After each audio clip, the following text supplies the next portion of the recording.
Erokamano Nyakwaramogi mane wangsa ma en Ramogi TV achiel kachiel kowuok e kar fwambo maduong' e pacho ka The Communication Center Nairobi. Waikore makare gi weche manyien mag ang'ich welo odhiambo masani, to mokwongo thuond weche.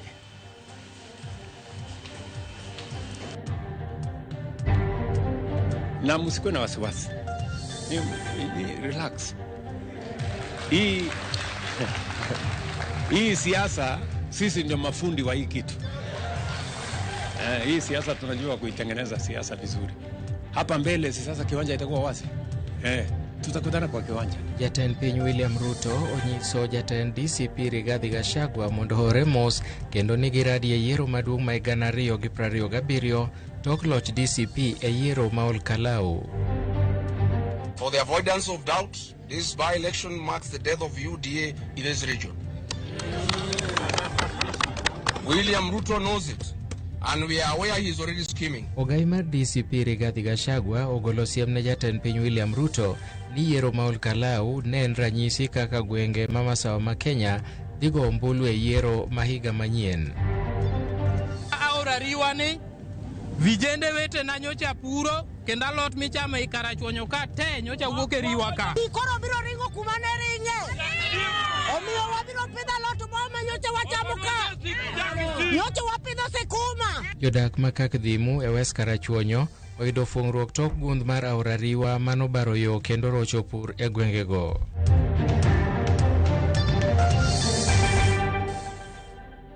Arwaki ni machiegni nyinga Milton Ochieng'. Jatend piny William Ruto onyiero loch ma duond bura mar DCP e yiero madundo ma Ol Kalou.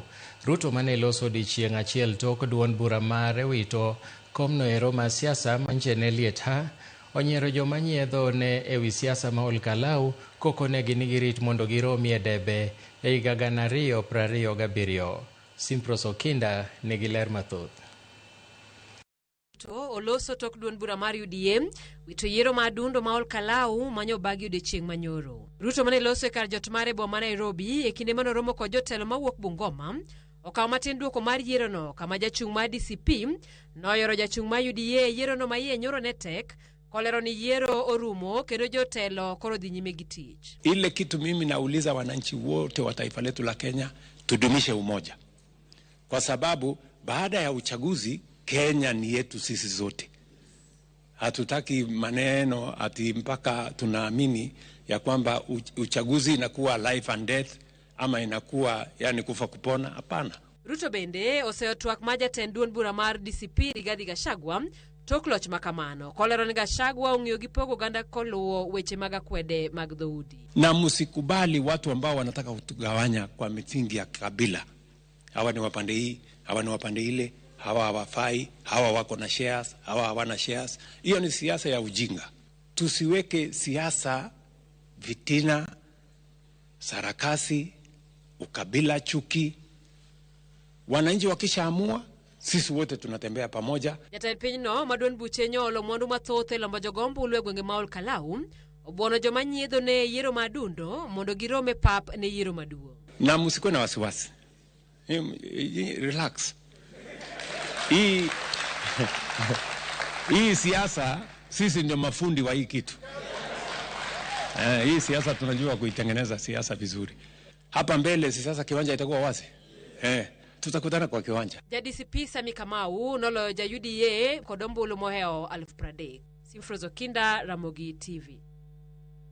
Jotelo mag duond bura mar ODM onyiso johera mag DCP mondo hore mos kata bed ni ne giyudo loch e yiero ma Ol Kalou. Kamano bende gikwayo oganda Luo mondo ne nie gwenge ma Kaluo gi yiero mana jochung' otiko mar ODM e yiero mabiro. Otieno Job nigi ler mathoth. Jotelo mag ODM manoyoro e iko mar Daniel Oluoch Wandai ma en owad gi jatend migawo mar teko James Opiyo Wandai opuoyo jo DCP kuom loch mane giyudo nyoro Ol Kalou. Kata kamano gikwayo ni gitim nyasi mar gino gi kwe. Hapa Homa Bay karibu na Migori tulikuwa na Kasipul, tulifanya uchaguzi kwa amani na chama yangu ya ODM ilishinda. Huko Mbeere kulikuwa na uchaguzi, sijui kitu gani ilifanyika kwa amani, chama ya UDA pia ilishinda. Sasa hata kama tunasherekea, tusherekee kwa amani.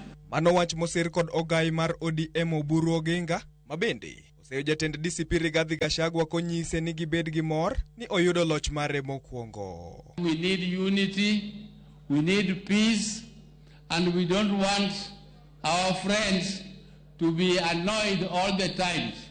When you see Gachagua, he is always in a fighting mood.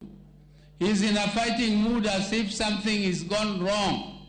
But he has now won an election. When he has won an election, we congratulate him. But he appears to be still annoyed.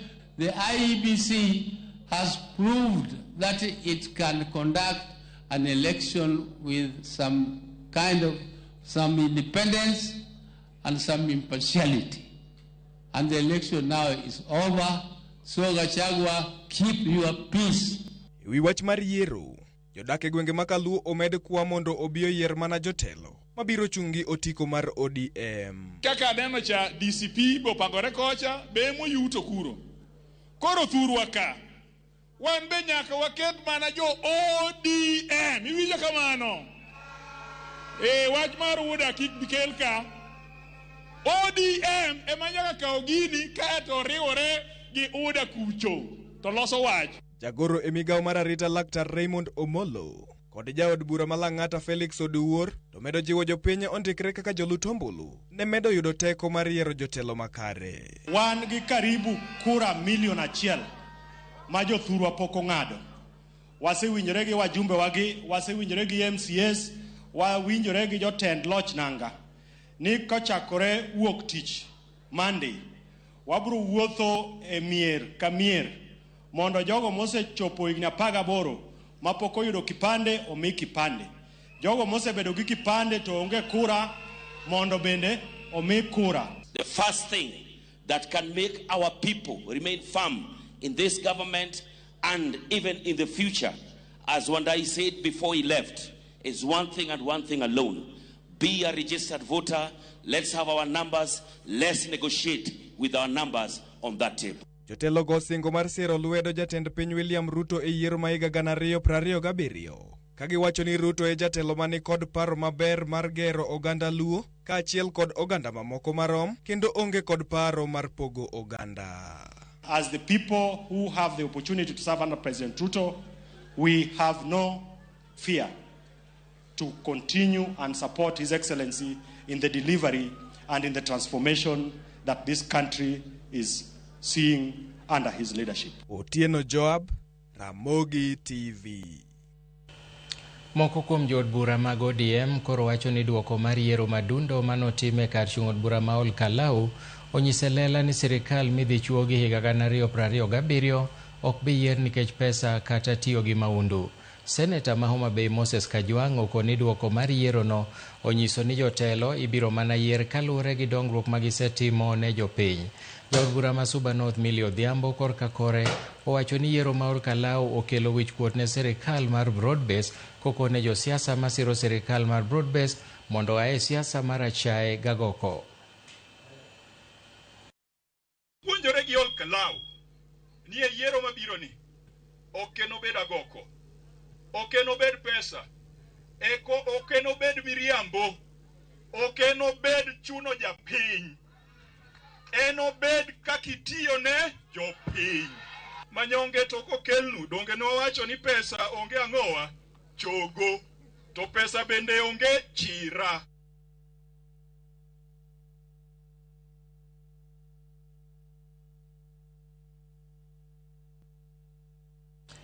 Kweth mag josiasa mag Linda Mwananchi kotelne kod seneta ma Nairobi Edwin Sifuna opoyo mokalo duond bura ma DCP kuom yombe yiero madundo ma Olkalau.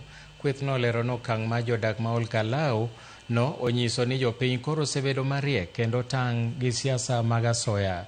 Jotelogo mane wuoyo kod jofwamb weche olero ni giikore mariwo lwedo gi jotelo mamoko makwedo piny owacho e neno ni giyombo jatend piny William Ruto e yiero mabiro. Kalau. The people of Olkalau have shown us that it doesn't matter what the regime throws at the people, be it goodies, be it intimidation, be it violence, the people in their supreme power will be the final say in the elections even in 2027. Kalau has shown us that bribery, violence would not contribute to the conduct of the elections in 2027. I must congratulate the people of Ol Kalou for resisting the heavy government machinery, the money, the empowerment, the fake developments, and all the goodies were given to them to vote against the UDA party. It was very clear, as a person from that region, that DCP would win. And it's also true that Wamunyoro is the voice of that region in terms of his political impact.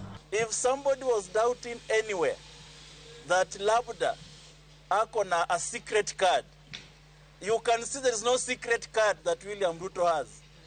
Wamemuanika peupe.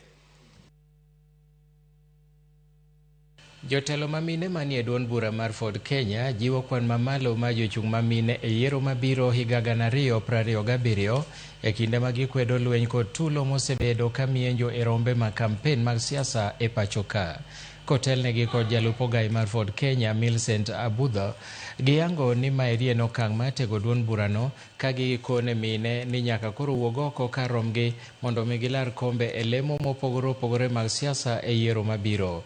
Bende gikwayo piny owacho mondo duok chenro mar kazi mtaani mondo kony rowere yud tije mondo mi kik giti kodgi marach e nyayo tulo e rombe mag siasa. Manyocho osewacho mokondem wach lweny. Ok wadwa hooliganism Kisumo ka.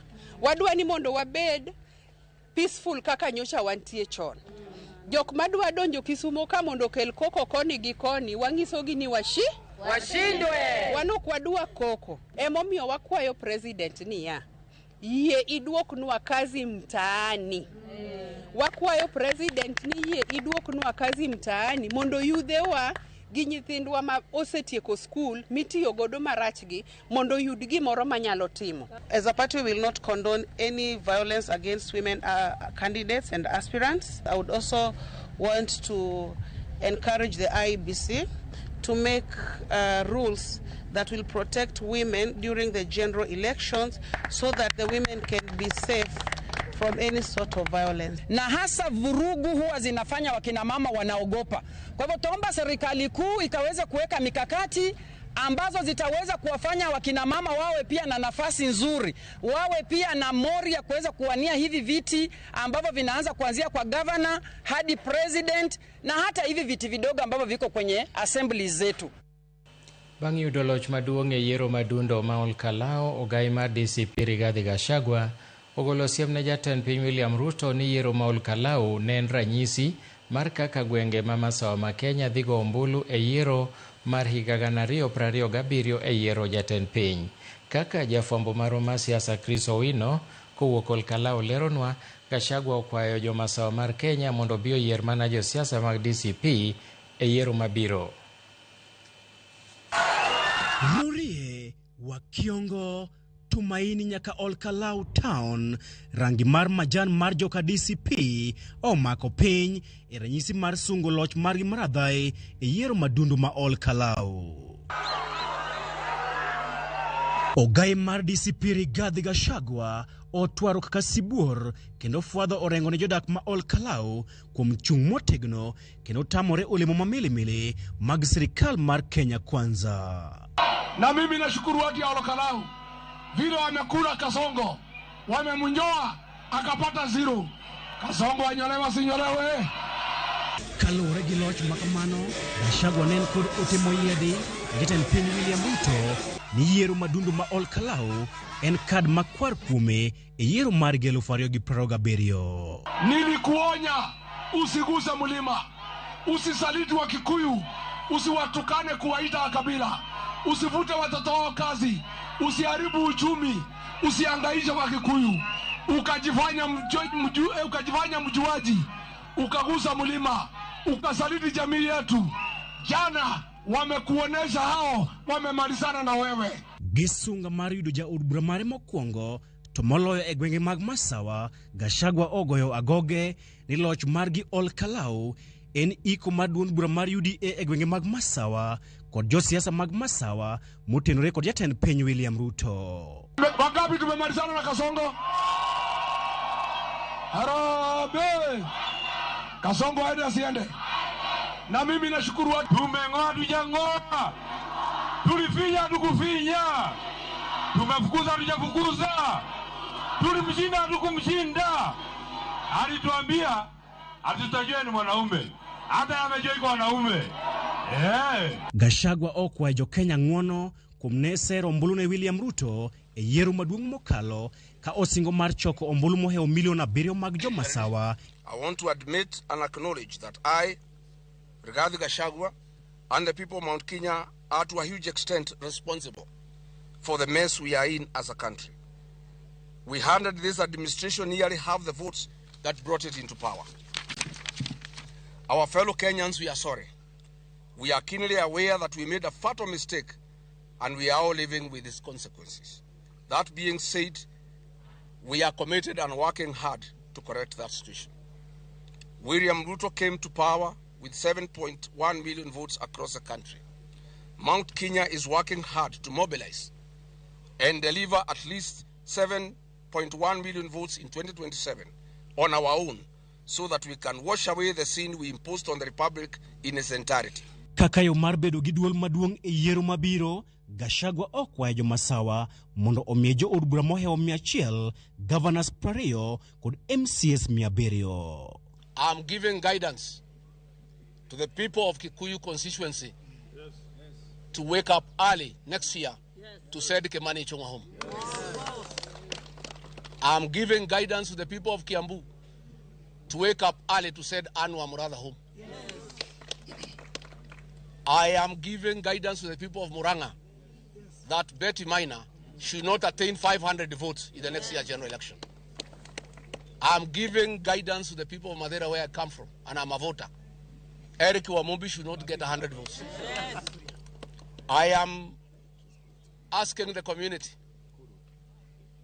to view Moses Kuria as an outcast in the community. Tommy Douglas Ngodho mar DCP ne oyudo loch makore lach bang' wuok gi ombulu 35,440 e kinde ma jachung' mar duond bura mar UDA Samuel Mushina to ne owuok gi ombulu maromo 5,450 kende. Loch makore chwe mar Sami Ngodho mar duond bura mar DCP e yiero madundo ma Ol Kalou koro miyo ogai mar DCP Rigathi Gachagua duol maduong' e siasa mag jo Masawa kendo yawo piem mar siasa e kinde kod jatend piny William Ruto e ng'wech mar laro ombulu milion 6 mag oganda jo Masawa. Chris Owino, Ramogi TV, Ol Kalou, Nyandarua County. Jatend migao mar arita Kipchumba Murkomen oseo duond bura mar DCP kuom bedo gi mor mokalo apima e yiero madundo manyotime ka chung' od bura ma Ol Kalou koloso e kaunti ma Baringo. Murkomen oseo kwethno kuom rwako duoko mag yiero mane kinde magibedo joloch. Kamano bende oyango chung' mongirore ma piny owacho ni godo maneno ni nitiere kwe kod arita makare e kinde yiero gi bang' yiero, kowacho ni demokrasia mar Kenya ok oyango timbe njore, omiyo gibiro kawo okang' mager mar chigne ng'ata ng'ata mitiyo godo gi josiasa mar nyayo tulo e pacho ka.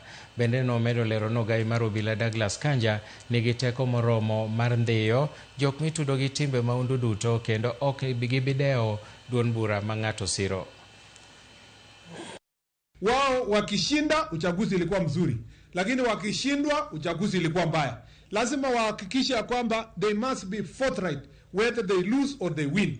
And I must assure the country there is no parallel system of security in this nation. There is only one Inspector General of Police and there is one National Police Service, and it's accountable to the people of Kenya, and they achieve civilian oversight through the office of, among others, through the office of the Cabinet Secretary. And I must tell you that the Inspector General of Police has my firm instructions to take every a strong step to ensure that they bring anyone who is involved in matters of goonism, matters of violence, anybody who is planning negative things for this country, regardless of their political affiliations, must be taken to court and must face the full force of the law. Erokamano Nyakwaramogi, en thuolo mar kawo yweyo mokwongo e chenro mar ang'ich welo. Aneno ote ka ni misawa. An Bishop Charles Mayoga wacho ni en Martin Ochieng Marweya. Erokamano. Aluwo weche manyien mag ang'ich welo yo makare. Anakwayo mana vijende mondo hore e ndalo ma wachope ma siasa ni kik giweti kodgi e yo marach. Kaeto machielo bende aneno wacho ni iluonge ni Sara Singa Nyakwaro Dongo mar wang' neno OS Kanyamkago. Kaeto Lawi Wodadore mar Rinya bende wacho no neno Ramogi TV e yo makare. Jo Dundo Mtukubwa size ndogo bende wacho ni entiere Lakisama kendo weche manyien morogi e yo makare. Nyakwaramogi wadhi e yweyo, kik dhi mabor, pod wan gi mathoth.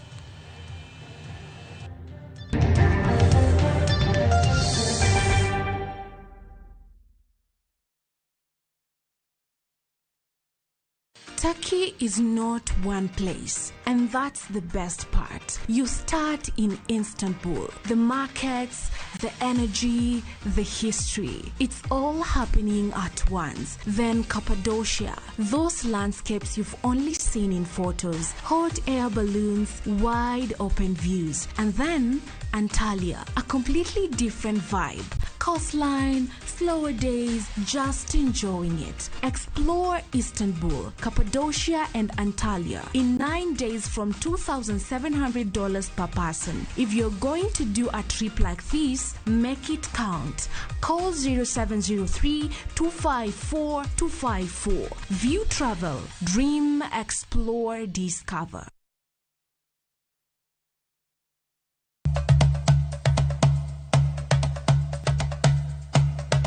111 chenro malero kitwa gi timbewa kod puonjo dholuo. Sani upuza ni uluongwa na mabuda. Koro mwan mabuda ni girieko mwan koro mathin man koro maru ng'eng'no. Ema sokelo nu seda. Wasewuotho mar kelo ni juok ogandawa kod ber magisekelo e ngima onagi. Dayo ne puonjo nyathi manyako kosechope ode. Puonje kaka onego oriti family mare. Rikoda an James Rabalakwasi Rajabu owarga chi. 111 Jumapil sa 12:30 odhiambo.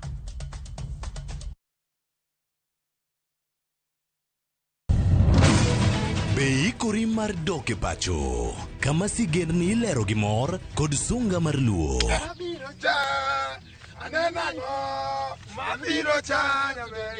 Chakre weche hera mamulo chuny, anyuola, timbe machon, nyaka sigendni madongo mag kit anyuolawa mapakowa. Magi ok gin mana sinema, magi gin sigendni magwa. Ka oko mana chikni emomiyo koro sani wabedo kaka familia. Kar nyamerwa dak eforeto wantie. Dhok ma wawacho, koko mag nyierowa, kit luo kod sigendniwa nenore ayanga.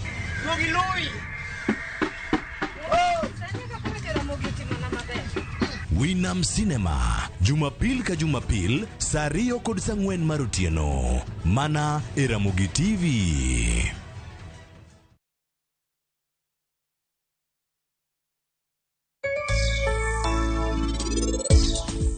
Nodwaro ni mondo en oketho odwa, to kendo nodwa ketho moro amora ma wantiere go. Nokodew kaka wabiro winjo. Bang' timo gimoro amora misetimo kae, ok apar ka wanyalo ng'wono ni kata matin.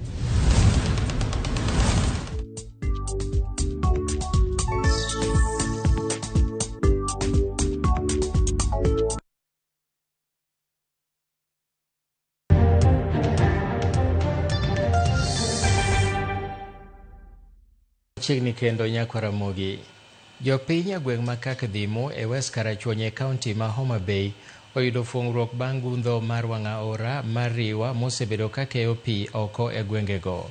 Wang' aora no nobarore kendo osebedo ka puko pi oko ka jopiny mano osebedo ka tiyo gi pigno ero e yore mag pur kod pith ok osebedo ka yudo pi machiegni kodgi e tijego. Jopinygo wacho na lode mane gipuro gi pi mane wuok e aora Riwa okosebedo kadhi nyime nyaka ne aora Riwa bar wang'e kochomo Kochia eka chung' od bura mar Rangwe, kendo chenro mar dino wang'e mane obarore no biro konyogi e pur magitimo. Achiel kuom jopiny mane oloso godo, Milton Ogaya, mane nopuoyo ting' mar gundho wang' aora Noero, nowacho ni wang' aora Noero biro miyo jopiny yot e pur kod pith. Vijende wete na nyocha puro kendo alot michamo i Karachuonyo ka te nyocha wuok e Riwa ka. Kendo gimachielo aora ni e seche makamagi e bende economic value mane wan godo, thoth vijende mana kaka sewacho ne gitemo timo irrigation e farms gi. Kendo sani gidhi yudo thuolo no makende mondo giendelea gi irrigation mane gitimo e farms gi. Ne wan matek kabisa. Ne waonge kata kama wanyalo yudi alot, to pigni mane miyo wayudo alot. Nikech jopur kopuro to pine manyaka gona alot eka wayudo alot. Ne waonge alot. Pile koro walao chiegni Kochia. Chuo wawe ot. Samoro yudo ng'ate bath yo. Kabuogi. Piwa nene doka yo Kochia kocha. Pi koro biro ringo kuma ne ringe. Omiyo wabiro pidho alot moma nyocha wachamo ka. Nyocha wapidho sikuma. Nyocha wapidho bo. Irrigation matimore mwalo ka, ma vijende magwa ne yude konyruok. No ng'adore, koro dweche adek. Ka pi ok dhi mwalo. Nyaka sani kane wabiro nwachako tich udina aorani, ne wachandore kabisa mwang'olo yiende, mwaomo guni, mwatimo gimoro amora, ne ok nyal timo gimoro. Riwruog weg matatu e pacho ka obago chenro mar lando injili mar rito chike mag apaya ne weg matatu, jobodaboda kod jowuoth kaka yor konyo duoko piny masiche mag apaya. Millicent Adhiambo miyowa ler mathoth. Kampen makamano mani obagi e tesen nyamburko e boma ma Kisumu ne oyoyo jodito mag sirikal, arita, kachiel kod jokanyo mag riwruog weg matatu pacho ka. Jatend riwruog weg matatu pacho ka, Albert Karagacha, okwayo mondo derepe kik riemb komer kata eng'we ahirititi, kotielo ni luoro chike mag apaya e yo mar konyo duoko chien masiche mag apaya. The behaviors we are targeting is about drunk as you drive, whereby we are telling our drivers not to go and drink as they are driving. We want them to be sober because you cannot carry passengers when you are drunk. Another issue is about overspeeding. When we were coming yesterday, we saw what was happening. The drivers are well disciplined, and we urge all the drivers, as I have said, that let us keep discipline on our roads so that we can be able to make our roads safer. Jakom tesen nyamburko ma Kisumu Shem Ochuodho kod nyawadgi mar riwruog weg matatu Charles Obuya osingo tiyo kanyakla kod obila eneno ni arita kwe odwoke wang'e e sektano ka gikwayo medruok e tiego weg matatu e wi chike mag rito apaya mondo masiche mosebedo katimore e apaya odog piny. Osebedo ka wachre mang'eny ni e matatu aka ema jomoko ponde jomaundu. Koro en moro makende ni County Commission obiro gi County Commander wago mbaka wawinjore kaka wadhi loso kaka mondo security marwa mar sekta mar matatu ni obed maber. Sensitization ni konyowa nikech jogo matiyo kaka madhi tich gi gechegi wawuoyo kodgi mondo gilure gi chike mantie mag apaya kendo gikonyowa e duoko nengo duoko weche mag ajali piny. County Commissioner ma Kisumu Mohamed Mwabudso korka kore ojiwo jopiny kod jowuoth mondo ochwal lipode mag derepe matatu mariembo marach kendo ok lure kod chike morito apaya kotielo ni ka gibedo akicha to nyalo konyo e reso ngima. Tunahimiza pia wale abiria mara nyingi wanapokatika kuwa vyombo vya usafiri hata wao waweze kuzingatia wanapoona kwamba dereva anaendesha gari kwa mwendo wa kasi sana ama dereva anakiuka sheria za barabara, waweze kumweleza, na hali kadhalika watakapofika katika sehemu ama eneo lolote ambalo kuna maafisa wa trafiki waweze kuwajulisha mara moja ili hatua iweze kuchukuliwa dereva huyo. Millicent Adhiambo, Ramogi TV, tesen nyamburko, County ma Kisumu. Moko kuom jod bura mag ODM koro wacho ni duoko mar yiero madundo manotime ka chung' od bura ma Olkalau Onyise lela ni sirikal ma idhi chuo gi higa manyien ok bi yier nikech pesa kata tiyo gi maundu. Seneta ma Homa Bay Moses Kajwang' okoni duoko mayierono nyiso ni jotelo ibiro mana yier kaluwore gi dongruok ma gisetimo ne jopiny. Jaod bura ma Suba North korka kor Emilio Odhiambo to koni yiero ma Olkalau okelo wichkuot ne sirikal mar Broad-Based kokone josiasa masiro sirikal mar Broad-Based mondo ae siasa mar achaye gagoko.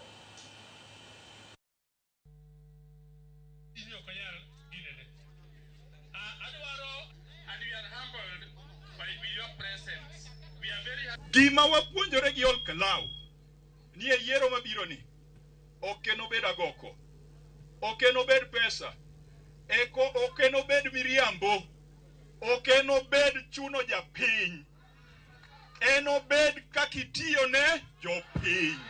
Manyonge to kokelnu donge no wacho ni pesa onge ang'owa chogo, to pesa bende onge chira. Pesa kokelni tutimo nade? To kochopo chieng' kura tutiyo gang'owa. Ma wapuonjore Olkalau kacha mokwongo ni numbers matter. Nyakuwuog oko mukura.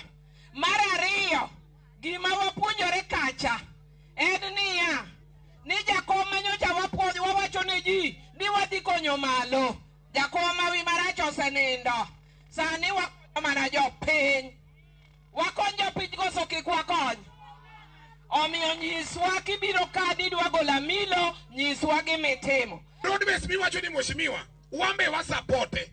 En mana niya, kony jogi. Jogi hinyre. Weuru wacho Broad-Based to jogi onge pesa. Jowa, opinion leaders, wajumbe mantie matiyo gi MCS gi MPs, mondo ji kaw ID, ji okaw kura, mondo waduok uru sirikal manyalo medo konyowa, keto steps, gokenge, mondo odni ogero room. Od mar oganda joka Nyanamani.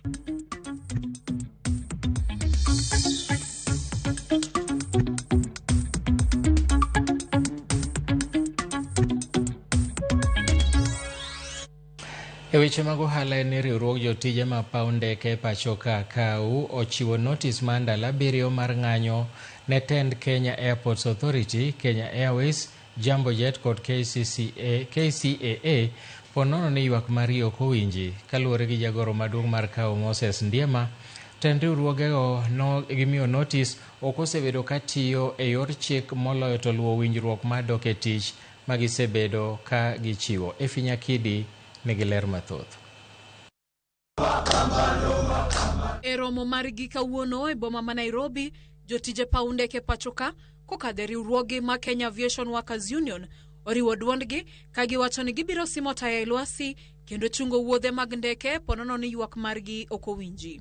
Kaluwore gi jagoro mar KAU Mos Ndiema, jotije paw ndeke ok osebed ka ichulo sara e yo mowinjore kendo moko kuomgi oseriemb tich ataro mar chik. Ywak margi maduong' en mondo okete tim winjruok mar dok e tich mabiro neno ni ochop kare ratich jotijego. Kuom mano, gichiwo notis mar ndalo 7 ne tend KAA, KCAA, KQ kod Jambojet mabedo e twak kodgi. Today, the 17th of July 2026, Kenya Aviation Workers Union issues a 7-day strike notice will be effective Monday, 20th, 2026. Tuko pamoja hapo? From there tunaanza nini? Countdown. Wacha tuonane. Kabisa. Ma e thuolo mokwongo ma KAU ochiwe notis ne riwruoge 4 wang' achiel ka giwacho ni mano e yo ma inyalo winjgi. It is the only time we have issued a common strike notice for 4 organizations. KCAA lazima tu sign CBA ndio ndio mgomo ifanye nini? Isimame. Kila mtu akimbie mbio zake. KQ kimbia yako. Jambojet kimbia yako. KAA kimbia yako. Funga. KCA kaza huko juu, weka mnyororo wako angani, kaza kabisa. Tuone kama hawatatusikiza. KAU omako chung'ni kata obedo ni gidwaro neno dongruok e sekta ma wuodhe ndeke nyaka rang ratich jotije e sekta no. We want a successful, prosperous aviation sector. But that cannot be achieved at the detriment of workers' rights. Hatuwezi kukubali. Wataanza kurealize that power resides in us more than in them. Jogo matiyo gi ndeke e yor wuodhegi bende onyiso timikruok makare ponono ni ng'anyo biro dhi nyime ma mondo kik gine mudho. 7 days from 20th on Monday. Hesabu siku ngapi? 7. You are likely to face inconveniences. You are likely to run into challenges if you are to use any of our facility in this republic. Because now I mean facilities down and Efinye Kidi, Ramogi TV, Nairobi. Ma en Ramogi TV, magi gin weche manyien mag ang'ich welo. Wadhi e yweyo mar ariyo, ka waduogo to wakelo ni weche mamoko.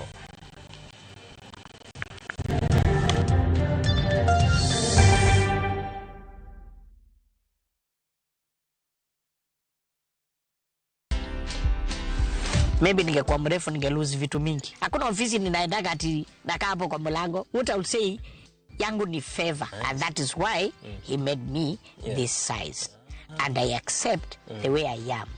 Yes, I always tell them, my size, my asset. Watch this story and more. Download the Citizen Digital app or visit www.citizendigital.com and find the Citizen Originals portal. Kenya's #1 app, Citizen Digital.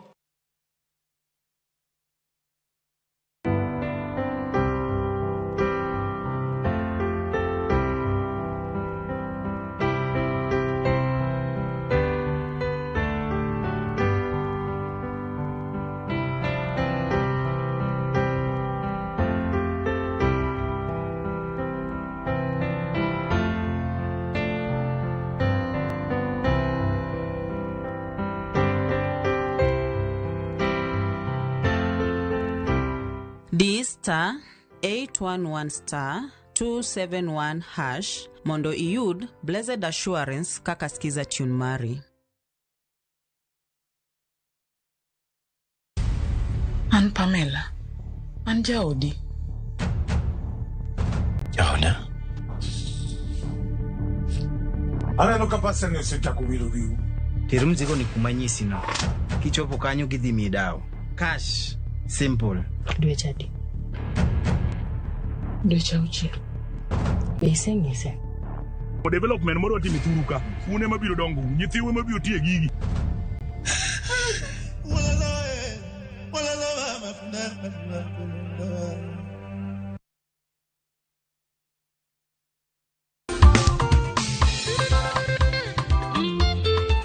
Juma ka juma wayudo Jeep. Ngima lokore. Chunje yudo geno. Ler rieny motegno, pako idho ngas mamalo, kendo twak dhi matut. Tudri kodwa. An Roda Nyarko Kitmo, Ken the DJ, kod an Ben Otiende. Kawatayi e yor yie, lamo, pako, kod lokruok mar chuny. Okinyal dong kaka ne in. Nyaka ruoth chikni ite, mi iyud lokruok e ngimani. Bi kaka in no. Biya. Mungu wetu ni wa amani. Injili kalo. Mungu wetu ni wa amani. Beikori mar doke pacho, kama sigendni ilero gi mor kod sunga mar luo.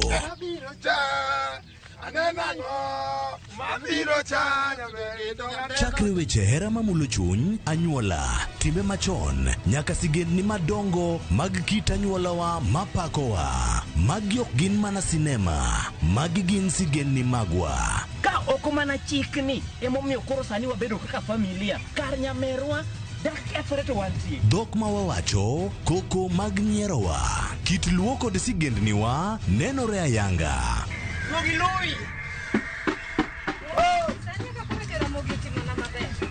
Winam Cinema, Jumapil ka Jumapil, saa 2 kod saa 4 mar otieno. Mana e Ramogi TV.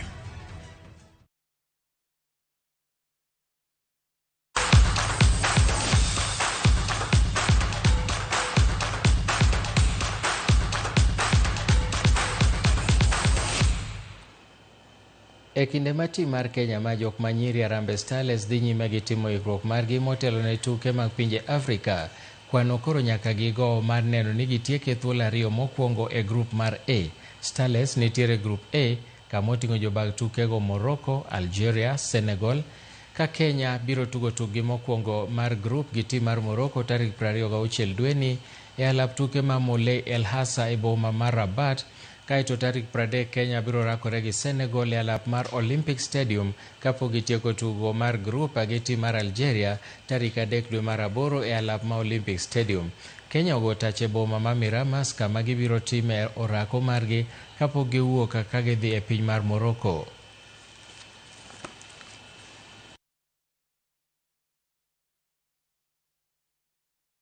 Klab mar Gor Mahia gi Tusker FC oyudo fuong'ruok tok duol mapuodho kilepe kotenore gi chike matayo kilepe pinje Afrika miyogi lesen manyiso ni giluwore gi chike kaka dwarore. Kano wuoyo gi jofwamb weche, jakom mar duolno Sam Karanja olero ni okang' mar puodho kilepego eko ok yot, kendo koro kilepe mabiro ting'o nying Kenya e tuke mag pinje Afrika CAF osepuodhi, gino makoro kelo negi yot mar chako timo orako. Moko kuom chike ma kilepe nyaka lu en bedo gi pap minyalo bagi e tugo e rang'iny midwaro gi CAF, gino ma ineno kama biro kelo pek ne kilepe mamoko ma Nairobi e season manyien. Nyaka sani alap tuke ma Kasarani olor, itimo e gundruok ne ikruok ne tuke mag AFCON ka Nyayo bende ibiro loro machiegni. Program. Like the new ones, maybe the need is check well on the regulations on sporting, the medical cover is very important. Mana kodong' mana tuke 2 kende to tuke mag adhula e piny mangima higa mar 2026 Ruma Yanga, ng'wech mar laro jotugo moseloyo gonde mathoth bende omako mach. Nyaka sani jatugo masulwe mar Argentina Lionel Messi kaachiel gi jatugo mar Ufaransa Kylian Mbappe duto oseloyo gonde 8 ng'ato ka ng'ato. Messi biro tugo e finals e kindgi kod Spain e kinde ma France bende biro rakore gi Ingereza e laro thuolo mar 3, gino mamiyogi thuolo mar medo gonde. Erling Haaland nitiere gi gonde 7 kata odoko ni tim mare ma Norway osethicho e tukego. Jude Bellingham kaachiel gi Harry Kane maduto tugo ne Ingereza oseloyo gonde 6 ng'ato ka ng'ato.